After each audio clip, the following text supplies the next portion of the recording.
right, so today we're back for another specialist workshop. These are hosted by GrowthMatch.com. I'm Shelby Stevens, founder and CEO of GrowthMatch, and we're joined today by one of the specialists on GrowthMatch who works with startups and tech companies, David Libby. David has 2.5, coming up on 3 decades of experience as a PR pro. He's worked with legends like Steve Jobs, tech companies, Google, all the way down, including startups. So just a ton of experience, and in the last 25 or so years has seen, I guess what, David, both the 2001 process and the 2008 process. And so he has guided founders and startups through these types of situations. And when he offered to share a kind of clean and clear and straightforward framework that founders and startups and tech companies can use as a way to manage publicity through the downturn, I thought that we had to get the content for you guys. So with that, I will shut up. David, thank you so much for joining. We'll do your presentation and then a bit of Q&A afterwards, and we'll get this video out to everyone who couldn't attend live. Sounds good. Thanks so much, Shelby. And thank you, Becca and Katie, for being here live. If you all haven't had a chance to check out GrowthMatch.com, it is a fantastic platform for folks like me, like you, experts in our fields, who can showcase our work in many different ways. Thanks to Shelby and to Zach for getting me on the platform and for allowing me to host this really educational and informative topic. And thank you, Shelby, too, for mentioning yesterday's tragedy. You know, it is heartbreaking being a dad. So, all right, I'll go ahead and share my screen.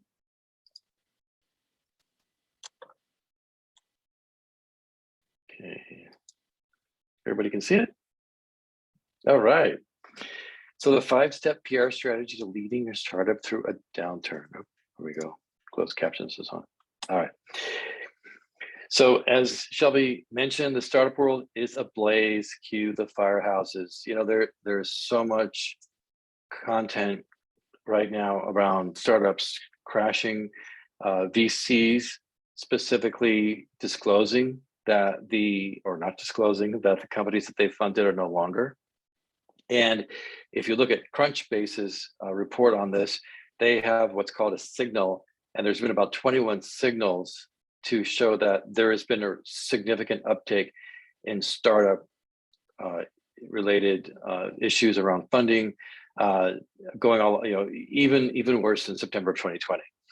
However, I want to start with this because I also want to encourage people, especially in our profession or who want to do PR, not to panic. That isn't helpful. The job market is not collapsing. If you look at the jobs data, there has been, at least as of last month, over 428,000 jobs added to the economy. This exceeded analysts' expectations by about 28,000. So there's still a significant number of jobs out there, and maybe this, you know, in my humble opinion, could be just a correction or a new normal for startups coming out of just the coronavirus and all these new, you know, digital transformation transforming much faster than we ever thought it would, and all this money being infused into these startups, and then everyone pulling back and saying, okay, now things are kind of quieting down. Let's get real. But of course, startups and small to mid-sized enterprises go right to the jugular. You know, should you cut your marketing budget? No. Hopefully, one of you is a Star Wars fan. Looking at Luke Skywalker, absolutely not. There's so many advantages to not cutting your budget, and just you know, what is it? Well, let's look at the data. I'm going from Star Wars to Star Trek. For those of you that don't know, this is Commander Lieutenant data for Star Trek Next Generation. So we're actually looking at the data here. 2008, you know, the recession increased corporate demand for PR. This is according to a private equity firm. And the spending on PR grew more than 4%, right? And then spending on PR related tasks also grew, right? PR related tasks, you know, blogging, podcasts, other ways that we're communicating in this digital world. And so the lesson here is, you know, If you're a traditional PR person, good luck. If you're able to think outside of that limited box and think about public relations as a communications vehicle, what are the ways that you can help your clients or your company communicate? And it's been proven, at least since 2008, that there are a lot of opportunities, that all is not lost, and you don't need to cut the budget. And why is PR done so well in a recession? Well, let's talk about the obvious pieces, at least obvious to me, having done this for 28 years. Hopefully obvious to you too. PR is cheaper than other forms of marketing, right? There's no advertising costs. You might be hiring a person to help do your PR for you or with you, but you're still not going to be spending tens and thousands of dollars, hard money, right? Beyond and above, working with someone and helping get this earned trust. And so you're going to build trust from these credible third parties. You're not going to be buying it in a publication. You're not going to be buying it by sponsoring some other sort of marketing vehicle, like a podcast or a publication. I mean, you can, but if you choose not to, PR is a great way to get that trust. And I know I'm talking to the choir here, right? Get it. And PR has just gone from pitching. So we're not just talking about, oh, we have a story and we want to get it placed. We're talking about, okay, so we know, if you're representing a cybersecurity company, there are a number of people who cover cybersecurity. There are a number of people that cover specific areas of cybersecurity. And so you can get to know those individuals. You can reach out to them, even without a story. You can give them background on a topic. You can say, hey, did you see this analyst report? You can say, hey, my client has, or my company has an opinion on this topic. So it's not all about getting something back. You can give and then maybe get something back as well. PR can also respond to negative commentary, right? On social media and other forums, on Reddit. Your PR person can be, your sounding board.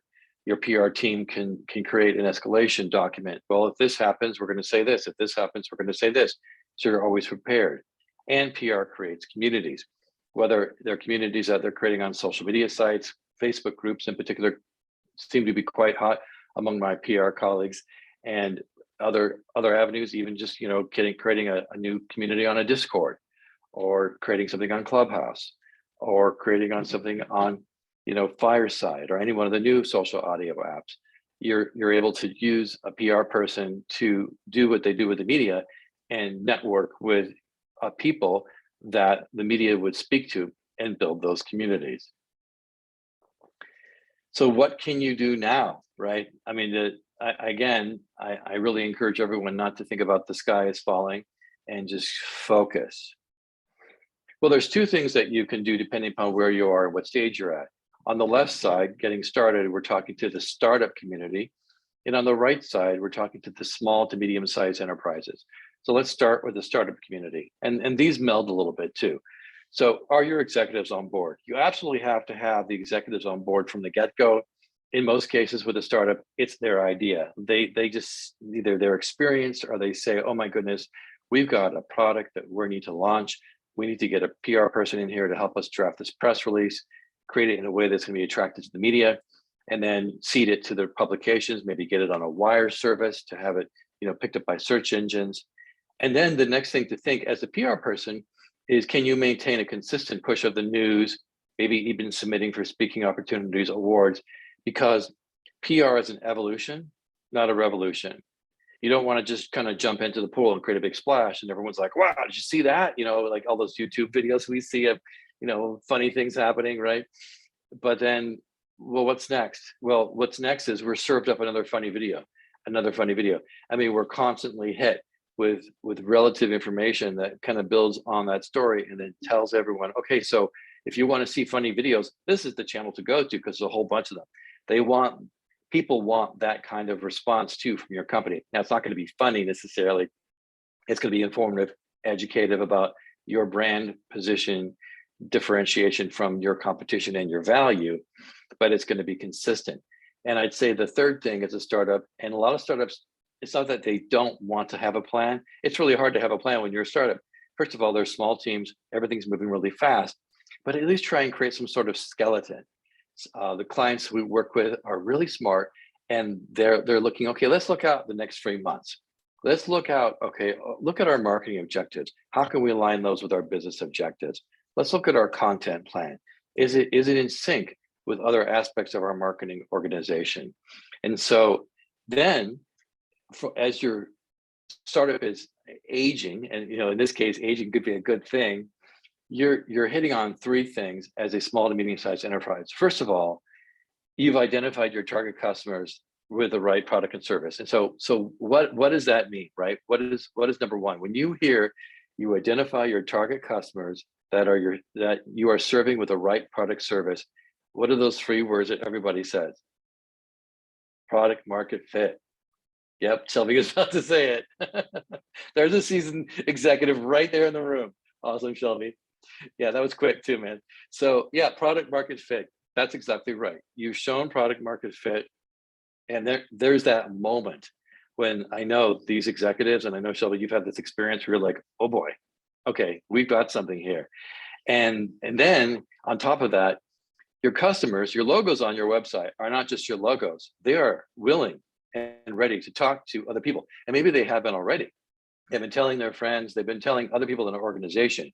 Like, as a startup, at this point, you may have like Toyota as a customer, but one part of Toyota. And now that department is telling other departments in Toyota. They call this land and expanding, right?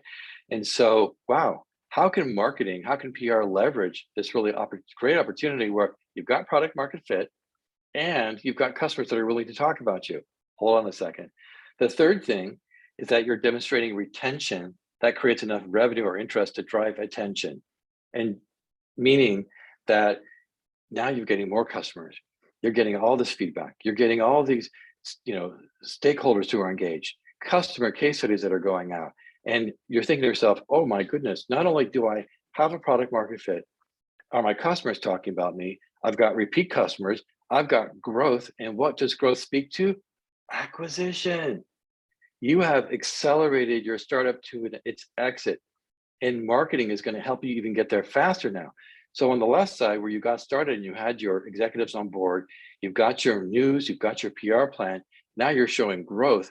So now not only are you using PR to help, get all this together and organize it with your position and your messaging, now you're saying, I can actually accelerate my business to a point where someone might want to acquire me. So that's where you're ready. These are the 2 areas where you're ready when you're ready for PR. You're getting started with your executives on board. You've got something to announce. You're developing a PR plan, or you're at a stage where you're a little bit past stealth, but you're saying, well, we really wanted to wait and not really do any heavy marketing or really heavy PR until we were really at the point where we're pretty close to exiting. And we've been planning this for a long time. And now we know that PR could help come in and refine our messaging, get the word out, and then hopefully create some sort of successful event. But what happens when you spill the coffee? What happens when you're doing PR during a downturn and it falls out of your hands and you can't catch it? Well, number one, you need to acknowledge the trends. It's really critical that when the market is changing this fast, you need to keep your eyes on the road. And how do you do that? There's many different ways. What I particularly like to do is I will take every advantage of Google News alerts, and I will track certain terms, certain keyword terms. I will like journalists and analysts on Twitter. I will highlight them so I get notified when they post. Same thing with LinkedIn if I'm able to make a connection with them.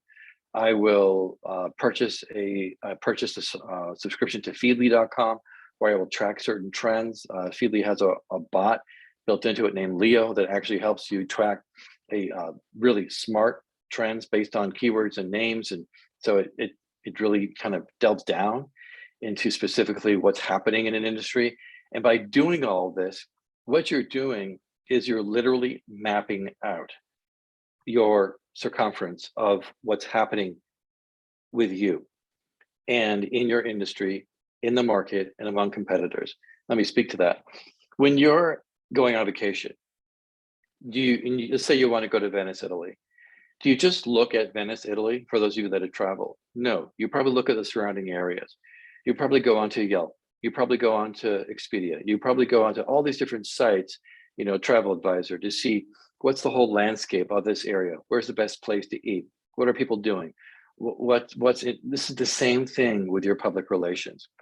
What you're doing is you're saying to yourself, okay, so if I have this company and I'm positioned in this way that makes me this different against these competitors in this market, where do I fit in? Okay, so if I'm an artificial intelligence company and I have a solution where I know my AI can find information that, retail shops can't find themselves, then I really need to target Walmart, Target, Sam's Club, all the right, and then many more. And so, well, how am I going to see what people are talking about? Well, like I said, you can look at these reporters, you can track them, but also you can look at the competition and you can see what coverage they've received, also what they're talking about in terms of their PR. You can look at industry experts and analysts. Analysts in particular really help, right? Put industry analysts in some cases can really help push and define the marketplace. And one thing that, number three, and one thing a lot of folks don't think about is you can look at the market. And when I say look at the market, what you're doing is when I work for Ancestry, instead of looking at the competition and saying, well, yeah, everybody wanted to be genealogists, I looked at the marketplace. I looked at the people that, what were they talking about outside of talking about Ancestry? Oh, they were talking about, I need to find my long lost mom. I need to find my long lost uncle. I wonder, what did my great grandfather do? I feel lonely in the world. I feel lost. I feel like I need something to connect to. And so we help them through the PR and through the social media, create a tree basically to help them connect to, they made wishes on this tree to help, make a wish for who they want to connect with. And then we help them basically find who they were looking for. And so in that messaging, you see that it wasn't that we found that by looking at the market or looking at the competition or the competition specifically. We were looking at the customers, we were looking at the market, right? The number two thing that I would suggest doing in a downturn is explaining your implication. Oh, darling, you're different. That's why I have that up here. Yeah. So, when you do get that implication, right? When you say to yourself, okay, so there's a ton of competition, right? There always is, but even more so now. A lot of the marketers, a lot of the businesses, they're going to really focus hardcore on lead generation. Of course they are, right? Because that's the bottom of the funnel, as they would say. That's where they can really help generate interest quickly that can bring in marketing qualified leads, sales qualified leads, and get that cash. Now, I would argue, don't just do that. I would argue, of course, I'm a PR person, but focus on your differentiation. Again, look at your competitors, but in the market, but specifically in this case, I would look at your competitors and see how you're positioned, right? And see, as I say, look at the high value position that you offer. So if you created a messaging document and you created, you have your overall marketing objective and you created your messages, right, for your different audiences, and you have your hierarchy and, blah, blah, blah. Now you have a website. Go back to that and look at your position as it relates to the market today, because it's changed and it's changing, and that's critical. The third thing I would look at is, in the same line, revisit your messaging. And you look at this photograph, right? Road closed. There's no road. Where did it go, right? So, open up a new road for yourself. When you revisit the messaging, you're going to want to do it after you've done, this audit, as I mentioned in number one, which is, right, looking at the competition, looking at your customers, and looking at the market. And you can simply go back and look at what message you had and compare it and like create an Excel spreadsheet. Keep it easy. This was my message, my position. This is the competitor's position.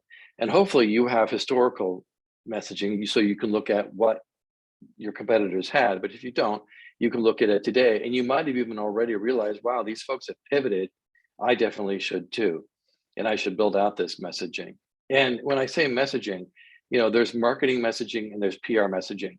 You want to be specific to create PR messaging as it relates to what's happening in this new narrative. Number 4 is getting that sanity check. I cannot tell you how many clients we've had that do not talk to their customers enough.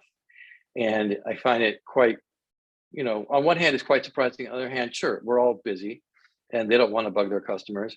And some of them have agreements with their customers that if, they get a case study together, they can get press from it. Add that to your scope of work with your customers, but check in with them and sanity check. Make sure that what you come up with actually is resonating with the people you're selling to. And hopefully by this time, you've got, if you're a startup, you've got your MVP. So you do have something that, they would be willing to maybe invest in, even if minimal, or you're at a stage where you do have a good product market fit and you're going back to your customers and saying, well, are we still here? Is this what you still need? This is where we're planning to move our business. And so product, marketing, and messaging, is this in alignment with you? And number 5 is execution. It is by far the hardest thing to do. I don't know if any one of you have done rock climbing like this and been almost upside down. I certainly have tried it. I'm better on the PR execution than I am on the rock climbing execution. But anyways, that's another presentation. I highly recommend that you literally time track this. So time track everything, but time track this. So when you're creating you're doing your audit, you're creating your messaging, you're speaking to your customers, make sure that you've got time in there where you are in that Zen moment where you can sit down and say, okay, PR team, now we need to get to work, right? Now we need to get the word out. And now we need to, set, establish, and hopefully get to those goals. Of course, there's never a PR guarantee that anyone can say, hey, we're going to get into this publication. However, I've found from 28 plus years of experience, if you are that laser focused on the market, the competitors, the customers, how journalists are reacting, what they're talking about, looking back at what they've talked about, what they're talking about now, you've got these tracking tools in place, you are on trend. I think you've got a pretty good chance at pitching something that can, turn into a result, basically, because your execution is going to be simply, you've got all the ingredients, you've tested these recipes, your significant others love it, maybe your kids love it if you're lucky. You're going to serve it up to this, your friends and family, your extended family. They're going to want to come back. They're going to want to come back. But one thing also to keep in mind in that same vein is if you're the PR person, these aren't your relationships. And this is probably the best thing I ever learned from Steve Jobs. This isn't about you. This is about him or her or them. This is about that company. And so you are actually creating a relationship that you're brokering for someone else. So as the chef, sure, you can make a great meal, but you're not sitting at the table. You are helping this company establish and then hopefully maintain a relationship with journalists that are going to come back to you. We had an experience recently that kind of made me stand up from my desk, was that a very famous technology reporter. I knew he was going to a conference. I reached out to him and said, hey, love to introduce you or have you meet with our executive about this particular topic that's really hot right now. And he said, oh, I'm good friends. I'm good friends with your CTO. And we've already been talking and we've got something on the calendar. Fantastic. I didn't even have to broker that relationship because of all the work that had been done in advance. That is a good problem to have. Well, we're at 12:28 Pacific Standard Time. So I'll hand it back to you, Shelby. Maybe Becca and Katie, if you've got any questions, or Shelby, I'd love to see how I can help. Thank you. Cool. Thank you, David. That was awesome. Super, super helpful. And I do have some questions, and I bet we have some others from Becca and or Katie. So I just want to zoom out real quick and just recap this process from the perspective of, say, an early stage tech company, SaaS company, startup, whatever, in Becca's case, community and marketplace that we're working on right now as well. Mhm. So here's what I understood as kind of the process that you would describe, whether it's you're really early and you don't have resources and you got to do it yourself, or if you're working with a PR professional. So the process that I heard is start by studying what the conversation is, like what are the trends happening, figure out what customers are talking about, what journalists in the space are talking about, all these other things that the search filters, stuff that you suggested. So find one or two, but find a trend that's happening in your industry, in your market. And then the second step, which you described as explain implications, kind of figure out your differentiation. That's where I have a question. So like, is what I'm trying to do here, identify a trend and then figure out like our company's unique perspective on that trend? Right, exactly. So and I'll just, this is fresh on top of my mind, so I'll just go back to cybersecurity for a moment. I have had significant amount of experience in this area. The SEC came out with their guidelines, or proposed guidelines for public companies. And they said, what do you think, companies? And so the companies that are really ahead of the curve publicly responded to the SEC. They privately responded, of course, but they also released a blog post about this. They put together a webinar, and maybe they're submitting guest articles to a publication in where their target market is, or they've asked a PR person to pitch different angles, because to your point, Shelby, they have a unique opinion, and they have a unique opinion because of how they approach their business. It's not that they just have an opinion. This is an op-ed. This actually tracks back to your brand value. And that's really the key differentiator, I think, that really helps, solidify not only your market position, but how you're remembered by these journalists and their audiences. So for anyone that reads, your response to these guidelines, let's say you're a cybersecurity company, then you're saying, oh, wow, I hadn't thought of it that way.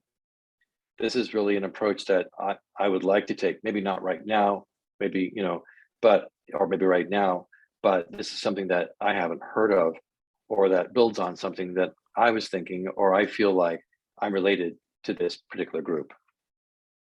Yeah, that's super helpful. And that clears up my confusion. So what you're looking for in that second stage, once you've searched for and found a trend that you think is kind of juicy to focus on, is the intersection kind of a point of view that we would have that also conveys how we're different. It conveys our differentiation, like vis-a-vis competitors, or in the mind of our customers. Yeah, I mean, hearing Becca talk about her community, right? And it's a community by women for women, right? And so, there's a number of trends about women that are happening on a regular basis. And is there something in your community that you focus on that relates to a trend that's happening, that not only do you want to speak to, but that supports the community, that makes the community feel like they're listened to, they matter, something they can get behind, they want to speak about it too. They're just so gaga about your brand because you're really speaking to them. And I think that really resonates, and especially in a down market, because in a non-down market, we're conditioned to just do business as usual. But when the market downturns, and when tragedies happen, our focus is all over the place.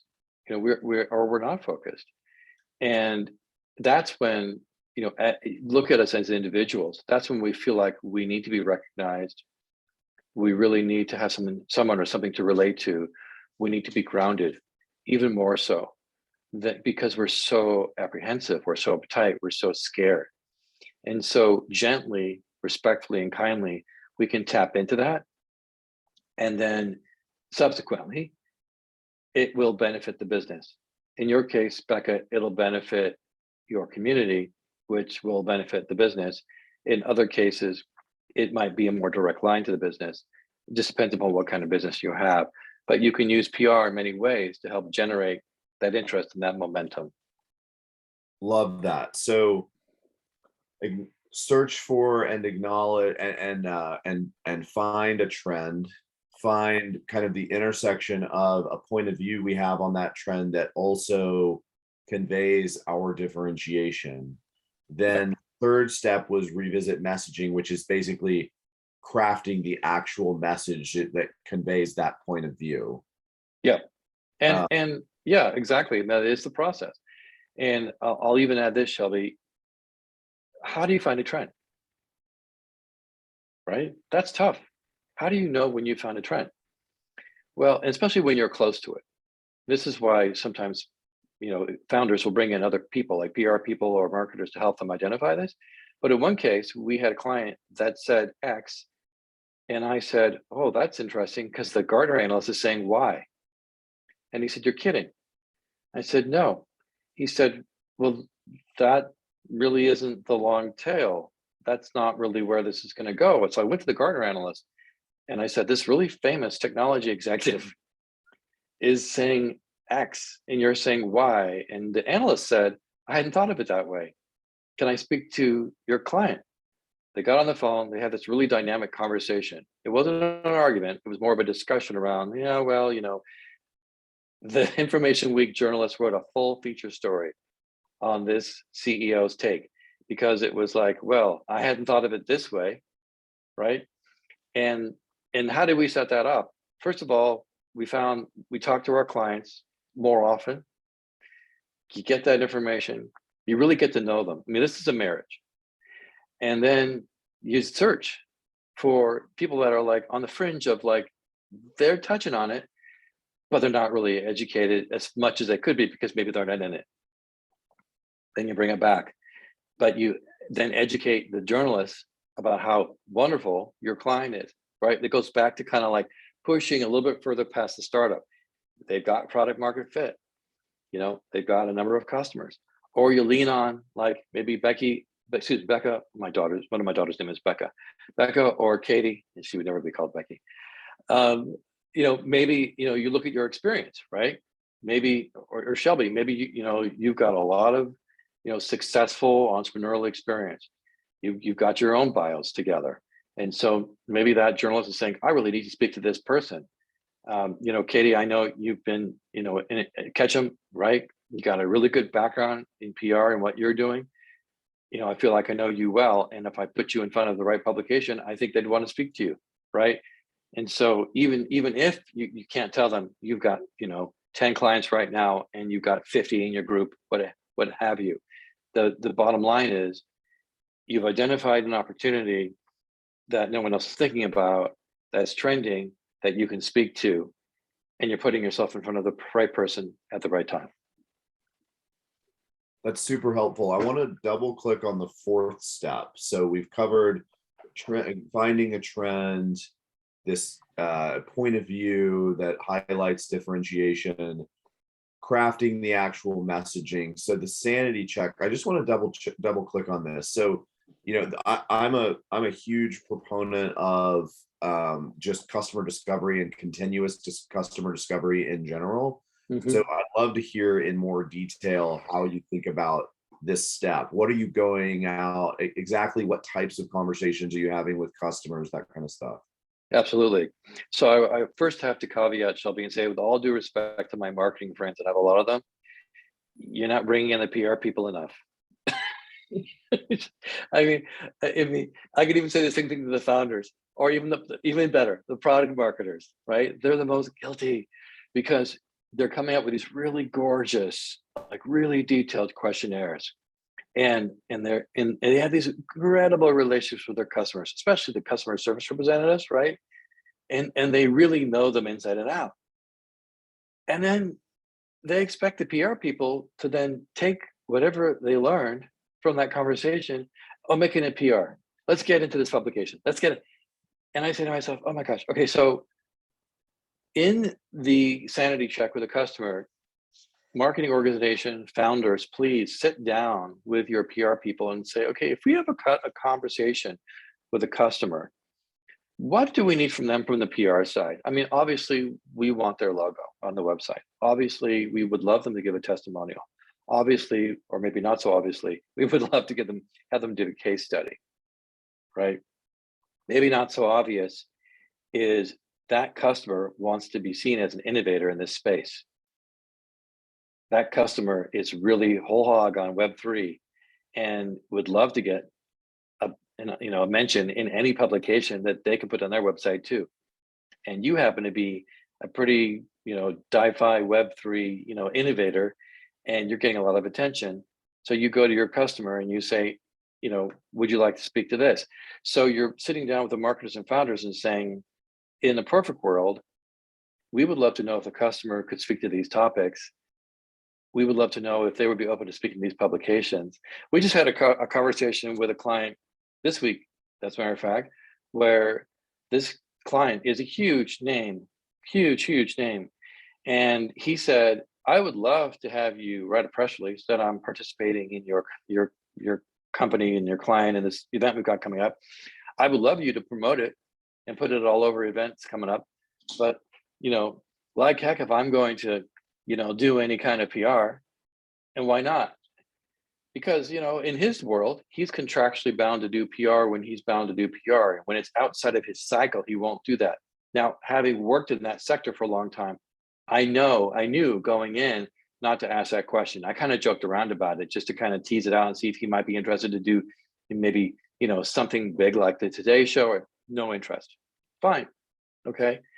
And so, but the point is that at least the PR is in the room and you're going to ask those questions. Now, the second thing I would say is before you sit down with the marketers and start coming up with questions, ask the marketers or the founders to send you their questions, because they're looking at it from a different point of view. This is actually something that we're seeing now, I think across the board in many organizations, is that, the boardroom is getting filled up with, the chief security officer, the marketer, the lawyer, the finance person. There's all these folks now that are stakeholders in this organization that are really invested in moving these organizations forward. So it's no longer like, okay, I'm going to put out a press release and I'm going to get press. I'm saying to the stakeholders, hey, you have as much to lose or to gain if you don't help get out the word too. Oh, you're a member of this email newsletter that has 100,000 subscribers and you're best buddies with the person who runs it. Would you mind sending an email to your best buddy and getting in that publication?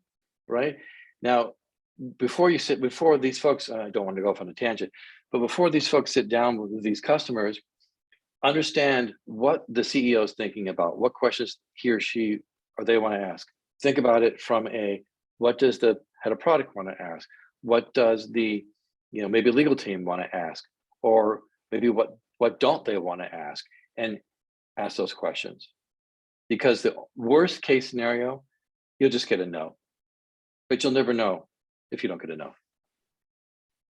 I love it. And then the last step on execute. So, for someone who doesn't have, let's take, a founder, co-founder, early stage tech company, isn't a PR professional, hasn't hired one yet. When you get to this execute stage, is this kind of a playbook where you're saying, okay, we've done this trend identification, we all the way down, we've had this messaging, and now we're basically saying like it's almost like a business development type workflow where we're identifying journalists, we're doing outreach, we're seeing if they're interested in hearing about our point of view. What's that execution process look like? Yeah, that's a really good question. Excuse me. And I've seen a lot of founders do this in early days, and Steve did this in early days, which is interesting. But he was of course more popular than most of the people we work with, so he could pick up the phone. But excuse me, in this case, yeah, I would say try not to boil the ocean.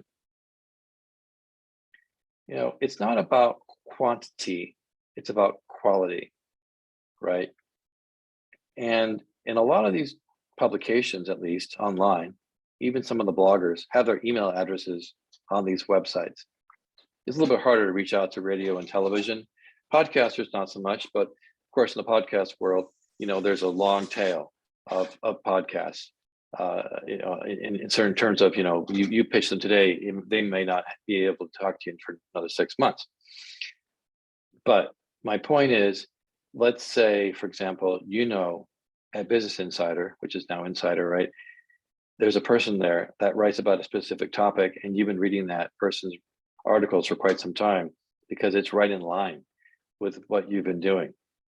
And you know that, well, you're ready to speak to them because you've got something to share. No one better than a founder is going to know more about the company, right? And if you can get across your point in less than 200 words, you've got a subject line that says either story idea, here's a subject, or news, here's a subject.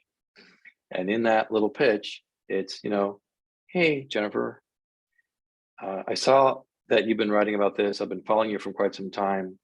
We actually have something in common because my company is in this space and we're announcing this. And well, also, we've had these customers on board that we can talk about, or we raised this seed money, or there's some sort of, news event or some sort of success, some sort of proof of life, right? That you can show them that you're real, here's my picture. They may be interested to speak with you. And there's that's, if you're going to go right for the jugular, right? That's a big fish to catch, I'll say, big fish to catch. You could go to someone like, maybe there's a contributor for Forbes magazine who's a professor who's been writing about communities or music or artificial intelligence or cybersecurity or something. And you pique their interest. You reach out to them and say, hey, Jimmy, check this out. I know you're a professor. I know you've been writing. We just had this experience with a client where I saw a professor prolifically writing about this subject. And I reached out to him and said, I see you write for Forbes. I know you're a contributor. I know you're not a reporter, but our client does this and it's just right in alignment with what you're doing. And he wrote back in 24 hours and said, hey, David, thanks so much for reaching out. I'm not really writing regularly for Forbes. I did just publish a piece, but that was one kind of in the queue for a while. But I'd love to talk to your client because we've got this other project going on. Hey, that counts, right? That's a pretty big deal. And the client, what does the client do smartly? In this case, he says, great. I'd love to talk to this professor. He's pretty well renowned in this space. He gets on my client's podcast, right? That's what we talked about earlier about different kind of PR. And so there's always different creative, and the keyword is creative, different creative ways to execute, even without a PR person. Another way to do it is you could sign up for Haro, Help a Reporter Out. You could sign up for ProfNet. You could sign up for a podcasting service that tells you that these reporters are writing about these topics, these TV shows looking for these guests, these radio stations or these podcasts are looking for these guests. And again, reach out with your heart under 200 words and just, sell yourself. To your point, Shelby, like you're selling in a business development relationship, or you're selling, you're pitching to an investor. You're really saying, I get you. Here's how we relate. Here's why I'm credible. Here's the story that I have to share that you'll want to share with your audience. Super, super helpful there. I'm really glad we double clicked on those. So Becca, Katie, do you all have questions? We have about 10 or 12 more minutes. Thanks so much, David. This is awesome. And Shelby, I really appreciate your follow-up questions because especially the one around execute was really because, we really haven't, we're still early stage and we haven't, we're just about to start diving into PR and it's, small team. So it's going to be me doing it. And yeah, it's something that I'm I have no idea how to go about. And it, I feel like I've gotten a broad overview from a lot of people, but it's so helpful just having the literally here's what your subject line should be. This is how many words should be, this many words or less in the body of the, I think that's so helpful. I guess kind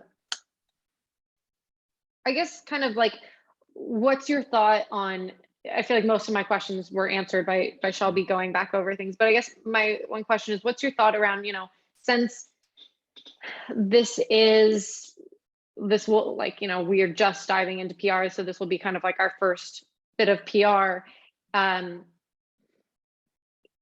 I think it's probably, I want your opinion, more relevant and more interesting to a writer for it to be, as you've said, like the pitch to be kind of around one of these trends rather than just pitching, hey, this is who we are and what we're doing. So, and even if it's our first bit of PR, you would say, like, find something that's a topic that's relevant and work your narrative into it, kind of. Yeah. Okay. Absolutely. I would suggest first thing you do is buy the book, Narrative Generation. I have no vested interest in this. I do not get commission if you buy the book. Toby Trevarthen is a good friend of mine. That will teach you how to think about your narrative, because a lot of folks focus on the story. They focus on a piece of it. They don't focus on the, I don't want to say long tail, but it's like Oprah Winfrey, right? When you listen to Oprah, her narrative is, you can help yourself. I'm pulling this from the book, right? And now she's saying you can help other people too. But her narrative was, you can help yourself. And here are my experts who can teach you to help yourself. They're not going to do it for you, but you can help yourself. And here's how to do it. And so everything that she touched on, whether it was in the magazine at one time, no longer, on TV, no longer, right, on the internet, wherever she was, it was about you helping you. And so that's the kind of construct that I would recommend you try to find yourself in.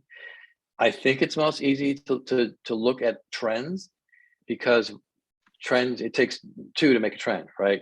So you're patchworking all these different historical things that have happened into this. And so, like, Becca, what would be a trend for you?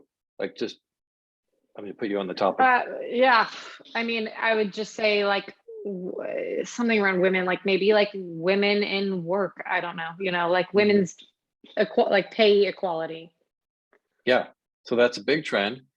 And the number one success that I've seen so far is the women's soccer team. They just were given, after 20 years, I think it was, like, now they're given free the same pay as men, as the men's soccer players, right? And so that's a great board to jump off of into that pool, right? And maybe in your community you've got some women who have played soccer or were quite good at it, who played in college, who played professionally, and maybe they want to speak to it. Maybe they're really passionate about it. Maybe they were involved in it, and maybe that's going to empower, for lack of a better word, other women to say, you know what, this isn't where we're starting and stopping. We can do this. We just need to really support one another. And I know it's not that simple, and I don't mean to trivialize it. I don't mean to be disrespectful, but I'm saying that, that's just one example of something that's been so hot in the news lately. And maybe that's something you can leverage, or something that you're seeing a lot of people writing about, or something that you can add to. Maybe you say, hey, reporter, I know you write about workplace issues, and in the sports workplace, women just got equal pay as men. And now we're seeing in this workplace, that's true too. We just surveyed 100 women using surveymonkey.com and found out that in the fintech workspace, there's a lot more women in leadership than there ever was before. Or, you see where I'm going with this? Yeah. And are 100 people surveyed a statistically significant group? I don't know. Look at other surveys that have come out. Maybe it's 250, maybe it's 1,000. Maybe you're spending a little bit of money to get a little bit of value that'll help communicate to these journalists that, well, okay, soccer's not the only one. and there are people in Becca's community that are really, you know, speaking to this and really are passionate about this and are people that we really need to align with. Awesome. Great. Thank you. Yeah, you bet. I know we're almost out of time, Shelby. I'll say too that, you know, we're very lucky in 2022 to have access to the internet. Don't try and recreate the wheel. You know, if you want to find a pitch, type in PR pitch template. You want to write a press release, type in press release template. You know, I see you smiling, right? I mean, and like, how does that help you beyond having the template? Because you're not going to just look at one. You're going to look at 3, 5, 7, 10, and you're going to say to yourself, huh, that's funny. Most of these seem to be written in the same way. Or you're going to reverse engineer it. You're going to look at a competitor who got some great PR, and you're going to go find their press release. That's even smarter, right? Huh, that's interesting. They got some great PR. How did they position their company? What did they say in their press release, right? And you're writing a press release because you want everyone in your organization to be on board. It's not necessarily that you want to use that to make an announcement, or sure you do. You're going to send a press release to a journalist? Yeah, I guess you can cut and paste it in the body of an email, sure.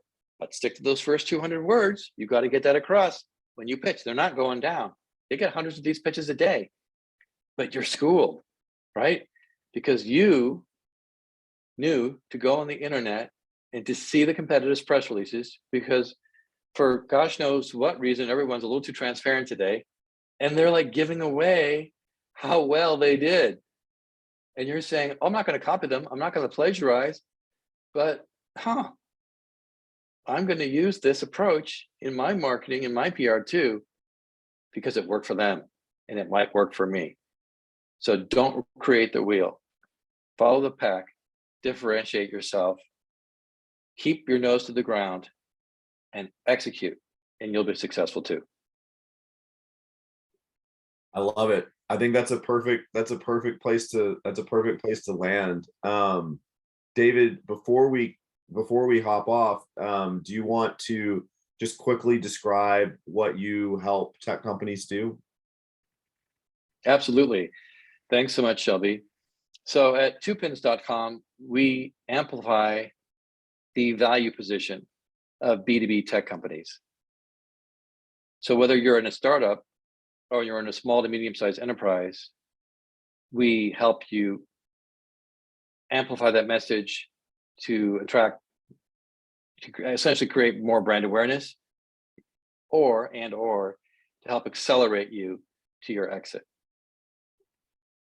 Love it. Yeah, and David's awesome. He was early on GrowthMatch, and yeah, so he's available on GrowthMatch as well for startups that want to find him there. But awesome, and this is his contact info as well. So he's always been very generous, hopping in and answering my quick questions as well. So thank you for taking the time to do this, David. We really appreciate it. We'll get the video out as soon as we can. Thank you so much, Shelby, and thank you for attending. I really appreciate it. And please find me on GrowthMatch. All right. Bye, y'all. Thanks so much.